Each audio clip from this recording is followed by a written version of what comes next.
What's up, everybody? Joe with Joe's Golden Garage. Coming to you today from the 2006 Lexus LS430.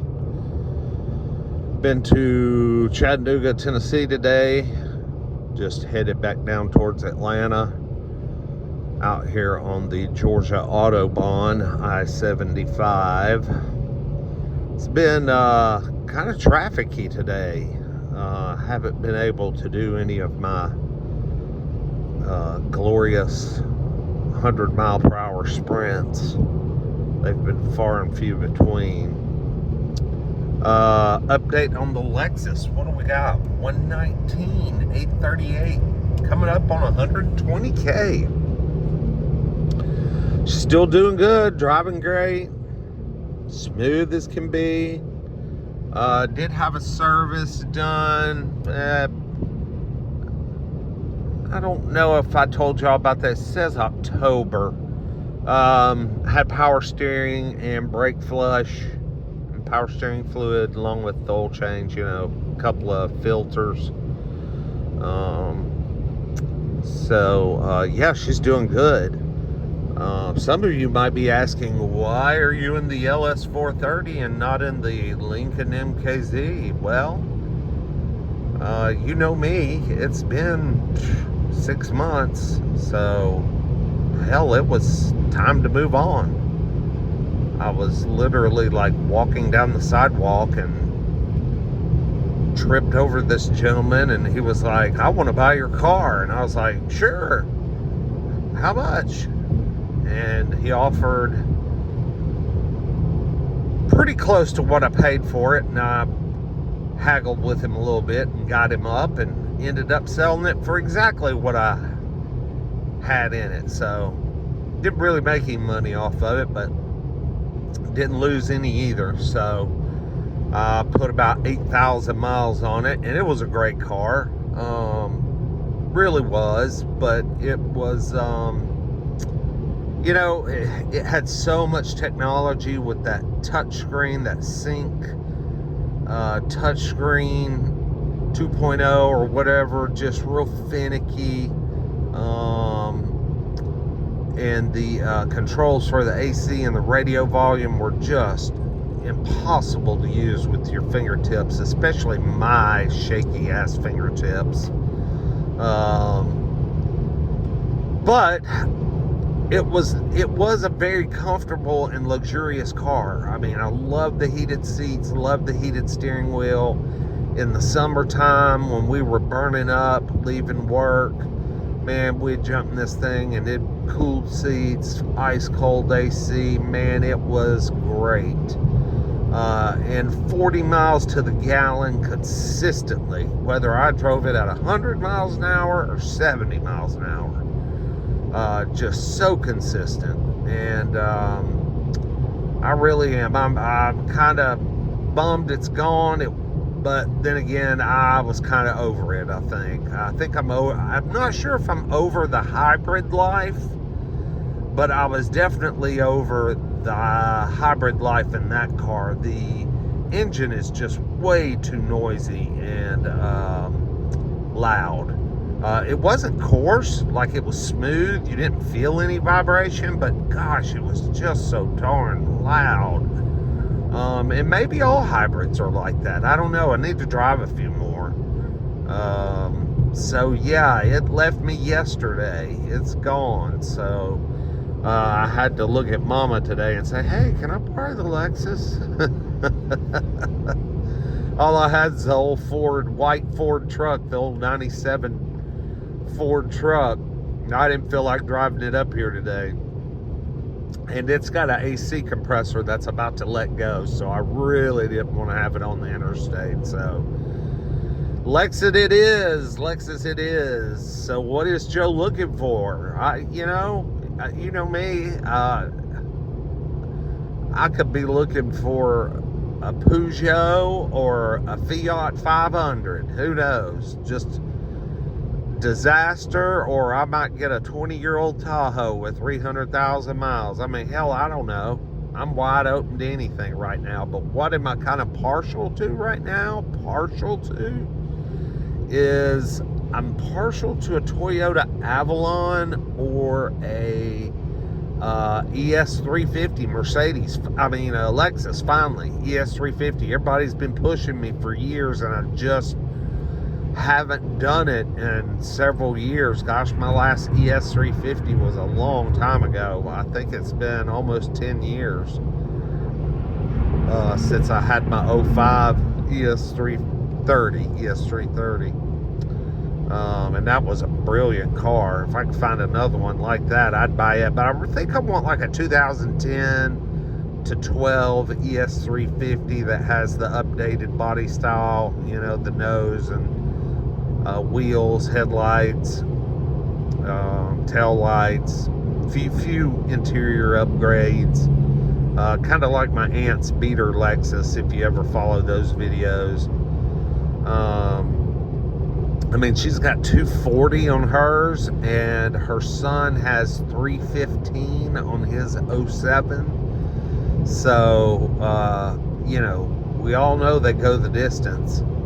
I would buy an LS430 or a 400, like a late 90s, 98, 99 400, or a early 2000s 430 if I could find one.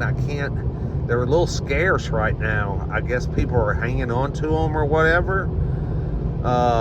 So not had much luck finding those. I have found one that's an 06 like this one with higher mileage, 177 I believe, black with tan, for sale by owner. He's asking $7,200 I believe, which is a little more than I want to spend. If I could get him down to around $6,500 or something, I would probably spring for that car, as long as he's had the timing belt service done. I hope so. But hey, guys, you'd be surprised. There's lots of LSs running around with a couple 100,000 miles on them that are still running the original belt. Some people swear they don't have to be changed. Well, that's just stupid, because they get old and they crack, and eventually they will break. I realize the engine in an LS is very understressed motor. It moves the car about so easily and without effort that, I could see how someone might think it would last forever, but, the age catches up with it. So that's still to be determined. Been checking out the auction, see what's coming up at auction. Hadn't seen much I like. There's a lot of junkers out there right now that got traded in at the end of the year.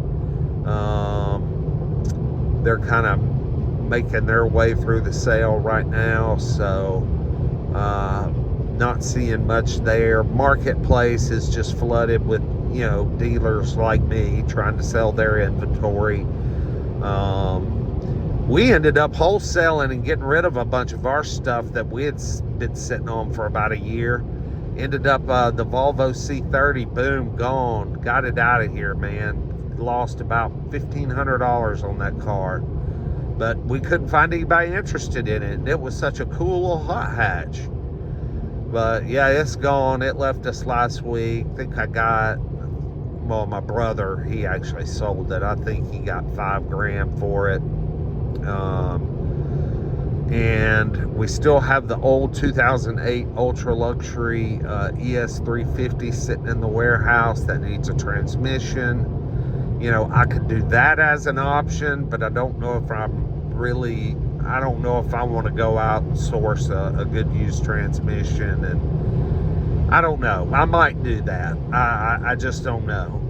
I'd rather find one that's just ready to go. Let's go today. But that is a beautiful car, and it is a waste just sitting there in that warehouse, just collecting dust and flat spotting the tires. So who knows? I might dig it out and put a good used transmission in it. It sure deserves one, because that car is beautiful. You want to talk about mint condition. Interior is flawless. So anyway, sun's headed down out there. We've got a decent vantage point here against the sun. Let's just do a little cruising and see where we end up.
Isn't it amazing this interstate's this is just rural North Georgia, and look at the traffic just on any given,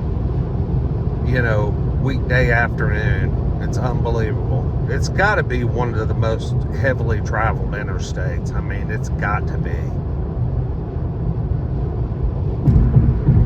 I mean, it runs all the way down to Miami, and all the way up to the UP of Michigan, I believe. So, it covers a stretch of land, north to south.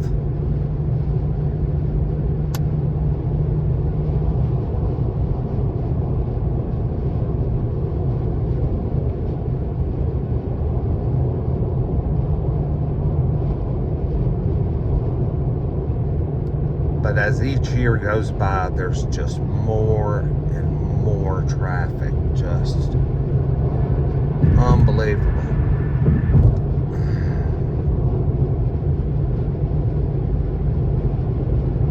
I mean, you can pretty much forget using cruise control. You could set it on 70 and get over there in the slow lane and just let everybody pass you. Or, you can try 75 or 80, but you'll end up just getting in someone's way, and you'll be looking in your rear view and they are just chapping your ass. But then if you set it at 85 or 90, where that seems to be the happy speed, then you'll run up on somebody real quick. So yeah, it's like cruise control is just useless. That's one feature I miss about one of my old Volkswagens.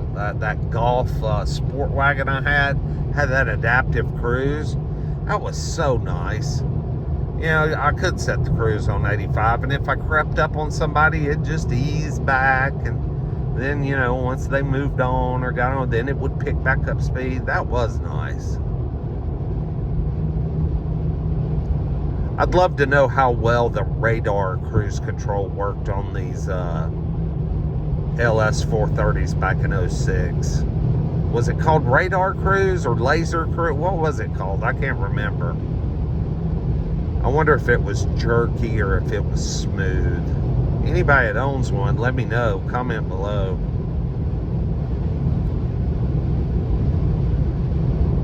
I don't know what the take rate on that option was, because I imagine it was pretty expensive back in the day. Probably $2,000.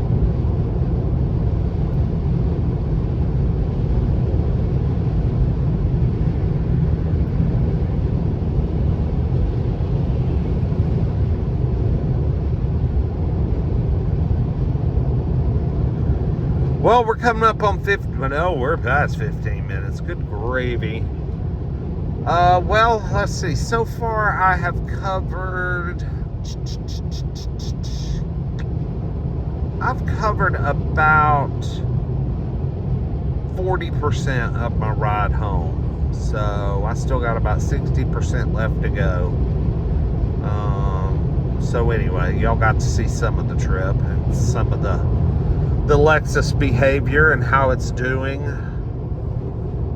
Everything's still looking pretty good. She could probably use a good detail, but the leather and headliner and, you know, everything's still holding up really well in this thing. Just the steering wheel is just totally cracked and faded. But, you know, can't help that. That's the sun. Exterior still looking nice. No bumps or bruises. Still looking pretty darn sharp. We get people approach us sometimes in shopping centers if we are interested in selling. I don't think this car will ever be for sale. Even after Mama's dead and gone, it'll either be in my possession or my brother's. Probably mine if I had to guess, because I'm the one that looks after the maintenance.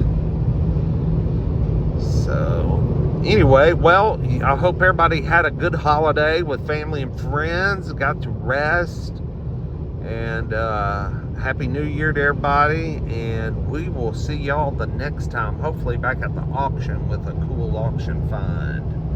We'll see you. Peace.